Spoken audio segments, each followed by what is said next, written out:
एक मछली मार कांटा डाले तालाब के किनारे बैठा था।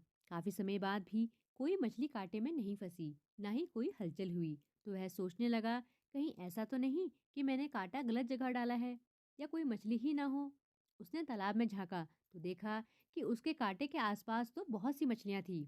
उसे बहुत आश्चर्य हुआ कि इतनी मछलियां होने के बाद भी कोई मछली फंस क्यों नहीं रही।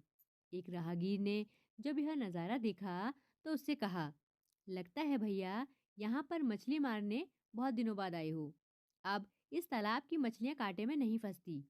मछली मार ने हैरत से पूछा, क्यों, ऐसा क्या है यहाँ? राहगीर बोला, पिछले दिनों तालाब के किनारे एक बहुत बड़े संत ठहरे थे। उन्होंने यहाँ मौन की महत्ता पर प्रवचन दिया था। उनकी वाणी में इतना तेज था कि जब वे प्रवचन देते तो सारी मछलियां भी बड़े ध्यान से सुनती।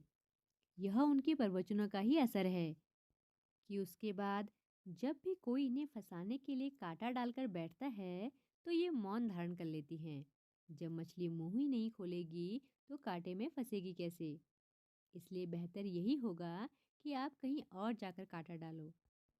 ईश्वर ने हर इंसान को दो आँख, दो कान, दो नासिका, हर इंद्रिय दो दो प्रदान किए हैं, पर जिह्वा एक ही दी है।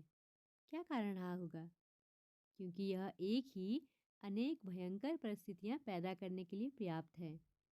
संत ने कितनी सही बात कही कि जब मुंह खोलोगे ही नहीं तो फंसोगे कैसे? अगर इंद्रिय पर संयम करना चाहते हैं तो इस जिह्वा पर नियंत्रण कर लेना चाहिए। बाकी सभी इंद्रियां स्वयं नियंत्रित रहेंगी। हमें भी अपने जीवन में यह बात उतार लेनी चाहिए। कई बार व्यक्ति की अनुचित या व्यर्थ बोल से बनते काम भी बिगड़ जाते हैं। जीवन भर के लिए रिश्तों में करवाहट पैदा हो जाती है। उसका समाज में यश गिर जाता है। वर्तमान में देखें तो बहुत सी समस्याओं का कारण ज़्यादा बोलना या अनुचित बोलना ही है। कम बोलो, धीरे बोलो, मीठा बोलो। हमारी मीठी वाणी से बिगड़ते काम बन जाते हैं। वाणी से हमारे व्यक्तित्व की पहचान होती है।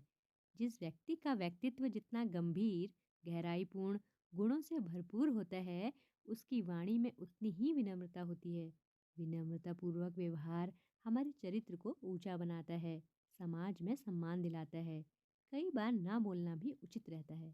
संत कबीरदास जी का यह दुआ, ऐसी वाणी बोलिए मन का आपा खोए, और उनको शीतल करे आपहु शीतल होए, हमें मधुर और नर्म भाषा सीखने की सीख देता है।